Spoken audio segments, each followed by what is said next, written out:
Municipal ఎన్నికలలో యాతనపల్లి మున్సిపాలిటీలో బాల్క సుమన్ గారి నాయకత్వంలో జరిగినటువంటి ఎన్నికలలో సంధ్యారాణి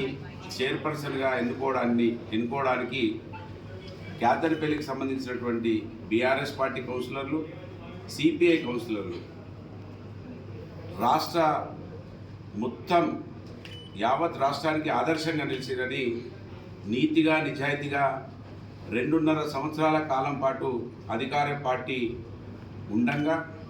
మరి ఇక్కడ ఉన్నటువంటి ఎమ్మెల్యే 1000 కోట్లకు అధిపతి అయ్యి మంత్రిగా ఉన్నప్పటికీ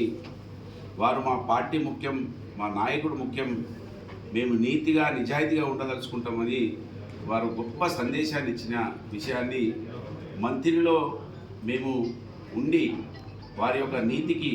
మరి ఒక కానుక చిన్న సన్మానం చేయాలని ఇక్కడికి రావడం జరిగింది. మంత్రిలో మేము చూసినాము 8 నెలల కాలం ఉండి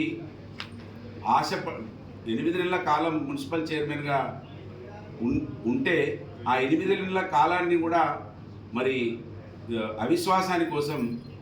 ఆ రోజు నీతిగా నిజాయితీగా పార్టీలో గెలిపించినటువంటి బీఆర్ఎస్ పార్టీ కౌన్సిలర్లు వెళ్ళిపోయి వెన్నుపోటు పొడిచినటువంటి విషయాన్ని మేము చూసినాం కనుక, అంటే 8 నెలల సమయంలోనే వాళ్ళు అవినీతికి పాల్పడ్డరు. వీళ్ళు 2.5 సంవత్సరాలు అధికార పార్టీ ఉంటుందని తెలిసి కూడా అక్కడికి వెళ్లకుండా నీతిగా ఉన్నందుకు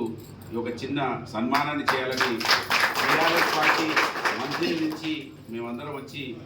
ఇట్లా నాయకుడు ఈ విధంగా ఉండాలి, నాయకుడికి అండగా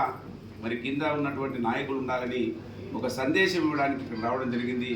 మాకు సన్మానం చేసే అవకాశం ఇచ్చిన మిత్రులు మనందరి మాజీ ఎంపీ, ఇక్కడ మాజీ ఎమ్మెల్యే బాల్క సుమన్ గారికి, మాకు అవకాశం ఇచ్చినటువంటి చైర్పర్సన్ గారి సంధ్యారాణి గారి నాయకత్వంలో ఉన్న కౌన్సిలర్లందరికీ కూడా హృదయపూర్వకంగా ధన్యవాదాలు, శుభాకాంక్షలు.